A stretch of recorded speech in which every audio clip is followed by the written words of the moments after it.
Эсенгелдиев Каныбек Ундашевич, Улуттук кол күрөш федерациясынын президентимин. Кудай буйрса, бүгүнкү Кыргыз Республикасынын 25-чи чемпионатыбызда 7 область жана 2 чоң шаарыбыз, Бишкек шаары жана Ош шаарынан 300гө жакын спортчу катышып атат. Негизи кол күрөштүн деңгээли өтө жогорку деңгээлде өтүп атат. Дүйнө чемпиондору, Азия чемпиондору катышууда. Ошону менен бирге биз бул чемпионаттын өткөрүү максатыбыз Азия чемпионатына, дүйнө чемпионатына жана көчмөндөр оюнуна отбор. И Баткен областын жайылтуу. Биздин федерация региондорду өнүктүргөнгө да чоң басым кылып, быйылкы жылы Баткен областын көтөргөн аракеттенүүдөбүз. Негизи кол күрөш улуттук федерациясы 97-жылы негизделген. Ошондон бери иш алып барып келүүдө. Негизи башкы байгелерге бул жерде диплом, медаль, общий командалык эсепте кубоктор берилет жана Мен Жермак Суралбек Эржигитович. Баткен областынын кол күрөш федерациясынын баш машыктыруучусу.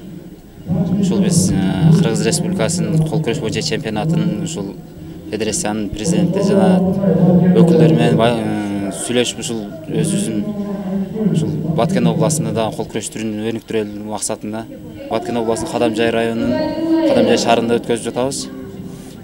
Кыргыз Республикасынын 7 областынан жана 2 шаарынан жалпы бир 300 киши келди.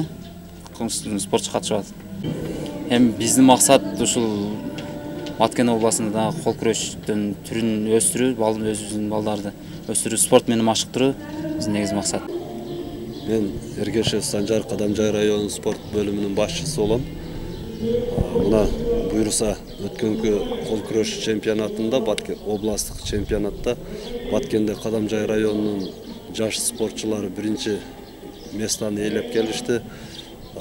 Азыркы күндө Кадамжай районунун спортчуларынын деңгээлин көтөрүү максатында Кыргыз Республикасынын кол күрөш федерациясыны ушул жерге Кадамжай шаарына алып келип, азыр Кадамжай шаарында биринчилик Кыргызстандын биринчилигини тактап жаткан учурубуз. Буйруса жаштарыбыз бүт бардыгы спорт менен алектенип, кол күрөштү дагы өнүктүрөбүз деген максаттабыз.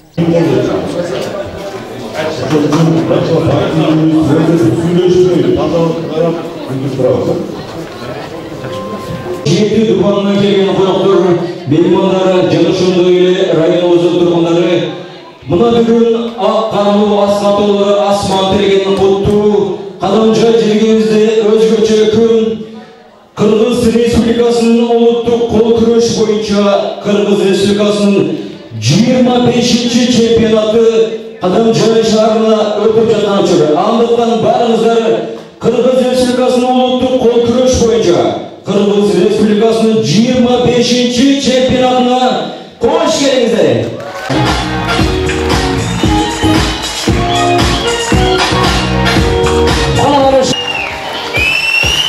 Şarına gelgen sporcuları Andırıcı kiyim Çuyum Elimizde koyun Adamız kiyim sporcuları Özün Kırılmasına gelgen sporcuları Tavaz olmasına gelgen sporcular Tavaz olmasına Elimizde dürgürgün koyuncuları ve tozlanmaları İkinci kanalda kiyim sporcular Narın Oblası'na gelgen sporcular Kol çağlar metrosu alırlar Narın Oblası'na Ciyalobat Oblası'na gelgen sporcular Dözgöçe kol çağlar metrosu alırlar Ciyalobat Ordolu Oş şağrına gelgen sporcular Dürgün kol çağlar metrosu alırlar Oş şağrı Gelen sporcular Cana Batken olması Örümcan'ın Batken olmasına gelen sporcular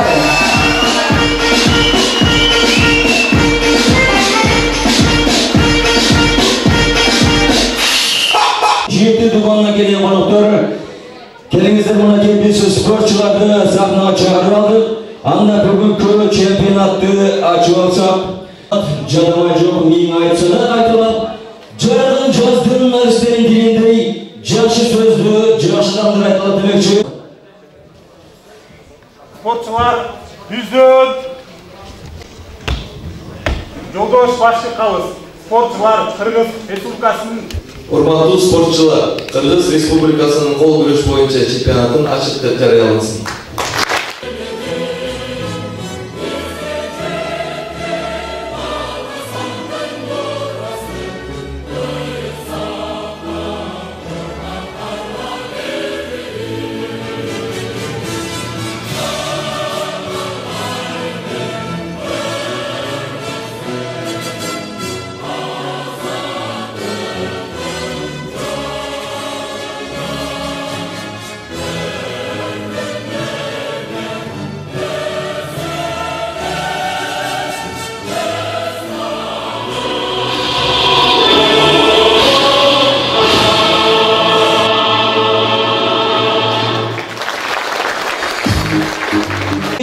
Çempionatı açık bir üçüncüne kutluklar sözü gelen konukları çağırırız. Kadamcı Rayonduk Memleketlik Administrasyon Başçısı Hakim Şakirov Kutbidin Abdurrahmanovич'te kol çalabilir. Canaşın böyle Kadamcı şehrinden yeri Begali Bakıt Turdalyevич'te. Bakın Oblastığı Spor Bölümünün Başçısı Kubanıç Saykalov'tu. Cana Kırgız Respublikası'nın Uluttuk Kol Güreş Boyunca Federasyası'nın Prezidenti Esengediyev Kanibek Ondaşeviç'ti. Cana Kadamcı Rayonduk İçki İşleri Bölümünün Başçısı Kocabek Kocabayev'ti. Kadamcı Rayonduk Spor Bölümünün Başçısı Ergeşev Sancar. Cana Kırgız Respublikası'nın Uluttuk Klasikal Kol Güreş Boyunca Çempiyonu Sportun Masteri Omar Bey Cünüsölev'te sizlerin dörgünün kol çağınızda bilen sahneye çağırırız. Саламатсыздарбы, урматтуу бүгүнкү мына Кыргыз Республикасынын улуттук кол күрөш боюнча чемпионатка келген, жети дубандан келген жана эки Бишкек ош шаарынан келген урматтуу коноктор, урматтуу спорт күйөрмандары, баарыңыздар Кадамжай чергесине кош келиңиздер.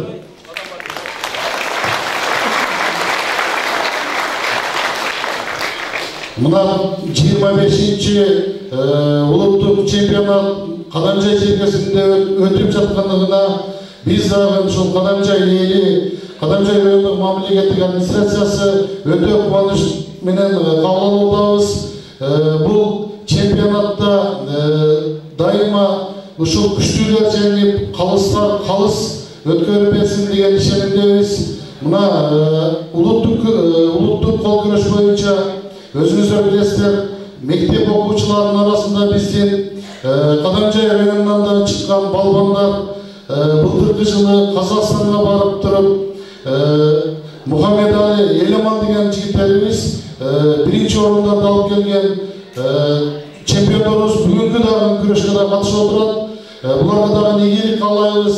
Мына жакында эле облустук турда биздин Кадамжай району ошол күрөш, кол күрөш боюнча дагы биринчиликти камсыздалган. Мен ойлойм, бул Кадамжай районунун бардык эле спорт тармактарындагы ийгиликтүү иш-аракеттин натыйжасында жетишкендиктерге жетишип атат. Азыркы биздин ушул чемпионатыбыз 7 дубандан келип катышып атат. Бул чемпионатта дайыма күчтүүлөр жеңсин, анан уюштуруучуларга дагы терең ыраазычылык. Мына Кыргыз Республикасында өзүңүздөр билесиздер, жалпы эле спортко болгон көңүл буруу абдан бир мааниге ээ болуп келатат. Биз ойлойбуз, ушундай иш-чаралар райондук деңгээлде, республикалык деңгээлде, облустук деңгээлде жакшынакай өткөрүлүп турса, дайыма биздин Кыргыз мамлекетинде өтө көптөгөн достуктун элчиси, спорт бул бардыгыбызга ушул мына бүгүн бири-бирибиз менен таанышып, жакшынакай бир достукту дагы алып келаткан күн. Дайыма баарыңыздарга ийгилик болсун, бүгүнкү иш-чарабыз ийгиликтүү аяктасын. Баарыңыздарга ийгиликтерди каалайм. Рахмат. Өтүп жаткандыгы менен өзгөчөлүк. Анткени өткөндө ушул кол күрөш федерациясынын президенти Камилов мырза менен сүйлөшкөнүбүздө ушул Баткен облусундагы бир алга сүйлөп берсек, жакшыдан көңүл бурсак деген максаттар менен бүгүнкү иш-чара уюштурулуп жатат. Федерациянын президенти Камилов мырза сизге учурдан пайдаланып ыраазычылык билдирип кетебиз. Анан өткөндө Баткен облусунда ушул кол күрөштүн облустук туру өткөрүлүп, ал жерде дагы өзгөчөлөнүп, баягы аялдуу катмардагы адамдар арасында да кошулуп өткөрүлгөн. Мындайча айтканда өзгөчө адамдар үчүн. Бул республикалык чемпионатка мына 7 дубамдан Бишкек, Ош шаарларынан келип аткан спортчуларга биз терең ыраазычылык билдиребиз. Ушул жыйынтыгында күчтүүлөр жеңип, мына алдыда буюрса чет мамлекеттерге, турнирлерге бара турган мелдештерге ушулар ийгилик болсун, баарыңыздарга ийгилик каалайбыз. Урматтуу коноктор, урматтуу спортсмендер, кош келипсиздер Кадамжай шаарына. Биздин бул жерде кубанычтабыз. Сіздерге ийгилик болсун. Ушундай балбандар келгениге, спортсмендер келгениге биз кут кирди деп түшүнөбүз. Сіздерди каалообуз Кыргызстанды дүйнө жүзүгө таныта турган жигит кыздарыбыз ушул жерден чыгып кетсин эле. Баарыңыздарга ден соолук болсун. Баткен областы тургундары жана Жети область эки чоң шаарыбыздан келген спортсмендер Кудай буюрса бүгүн оюндун башын баштап алдык. Кыскача быйылкы календарный план боюнча айта кетсек, ар бир областтарда областын чемпионаттары өттү. Быйыл ушул Баткен областын көтөрөлү деп федерация аракет кылып ушул тарапка сүйлөшүп, бизди колдоп, администрация Кадамжай районунун шаардын жана областын администрациясы менен баардыгы менен тыгыз байланышта спорт комитет баарыңыздар биздин сунушту кабыл алганыңыздар үчүн ыраазычылык билдиребиз. Мындан кийин бул мелдештен уткандар көчмөндөр оюну деген бар, баарыбыз билебиз. Ошол жакка отбор Азия чемпионатына жана дүйнө чемпионатына. Азия чемпионаты апрель айынын 24 апрелден 30 апрелге чейин Самарканд шаарында, Өзбекстан мамлекетинин. Дүйнө чемпионаты Турция мамлекетинин Анталия шаарында. Саламатсыздарбы, Жети областан келген балбандар. Не дейбиз? Бардыгыңыздарга ийгилик, күчтүүлөр жеңсин. Ушул жерде катышып жеңген балбандарыбыз мамлекеттин желегин желбиретип, дүйнөлүк аренага чыксын деген тилек айтабыз. Ассаламу алейкум, алыс жакындан келген туугандар, жана балбандар, чемпиондор. Ушул Баткен областына, Кадамжай районуна, Кадамжай шаарына кош келипсиздер. Ушул эмне дейбиз? Жогоруда айтылган ошол чоңдордун немесине, сөздөрүнө кошулуп кетебиз. Анан күчтүүлөр жеңсин. Ошол судьяларга да калсыздык каалап кетет элем. Ошо реально карап бериңиздер. Анча-мунча чыр-чатак, уруш, жаңжал дегендей болуп турат. Бул негизи спортто талашкан, тартышкан жакшы. Чен көчөдөн көрөчү, спорт жакшы нерсе да. Анан ошол бүгүнкү жеңүүчүлөргө чын жүрөгүмөн ийгилик каалайм баардыгына. Күчтүүлөр жеңсин.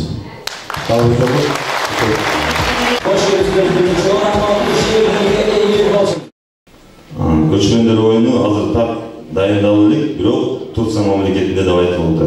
Ошон үчүн бүгүнкү мелдешти травмасы жок өткөрүп алганга ортодогу калыстар сиздерге дагы ишеним билдиребиз.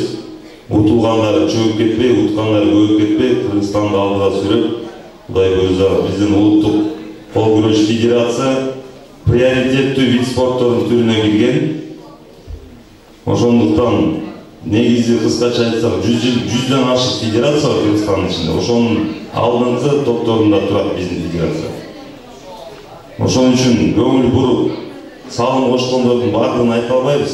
Улуттук кол күрөш федерациясы чын жүрөктөн Баткен областына, Кадамжай шаарына, районуна ыраазычылык билдиребиз. Бекмахов, Илек.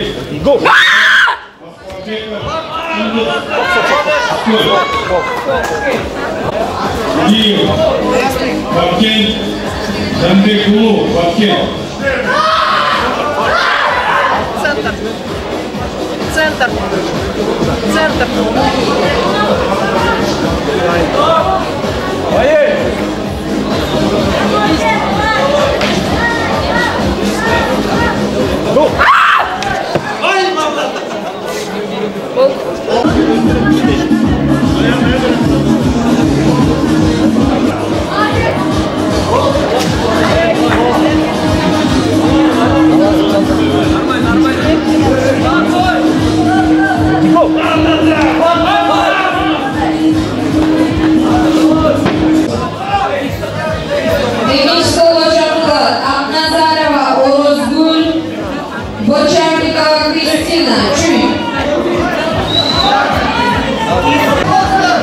Да, пол берем. Go!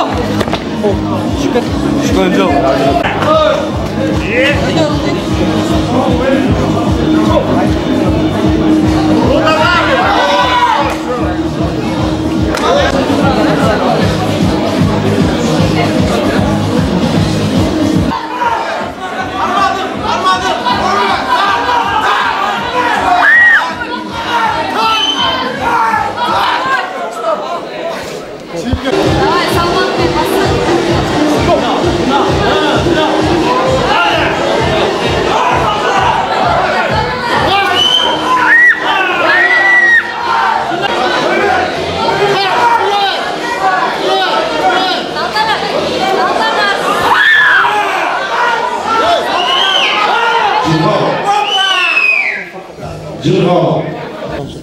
Эсенгелдиев Каныбек Ундашевич, Улуттук кол күрөш федерациясынын президенти. Канча областтар арасы?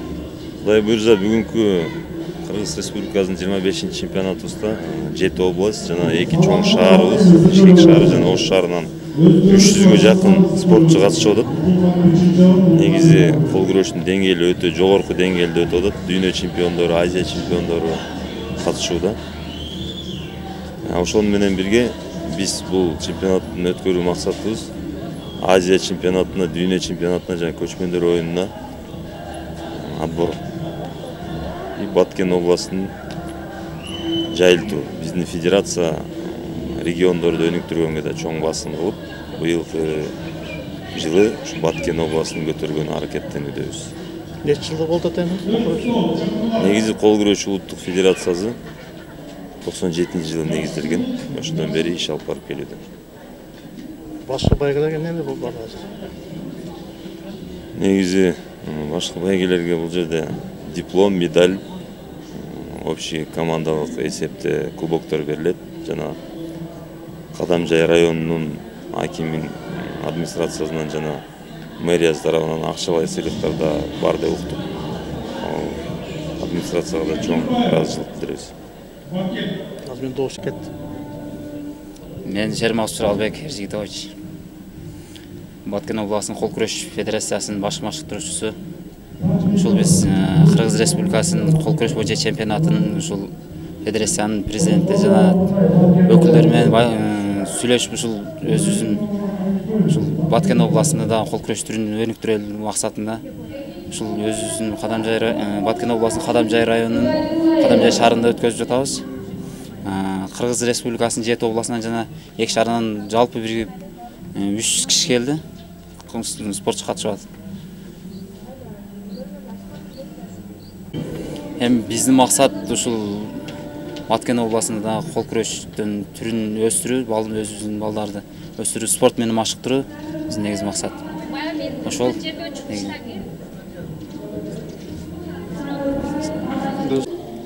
Мен Эргешев Санжар Кадамжай районунун спорт бөлүмүнүн башчысы болом. Мына буйруса өткөнкү кол күрөш чемпионатында, Баткен областтык чемпионатта Баткенде Кадамжай районунун жаш спортчулары биринчи местаны ээлеп келишти. Азыркы күндө Кадамжай районунун спортчуларынын деңгээлин көтөрүү максатында Кыргыз Республикасынын кол күрөш федерациясыны ушул жерге Кадамжай шаарына алып келип, азыр Кадамжай шаарында Кыргызстандын биринчилигини тактап жаткан учурубуз. Буйруса жаштарыбыз бүт бардыгы спорт менен алектенип, кол күрөштү дагы өнүктүрөбүз деген максаттабыз.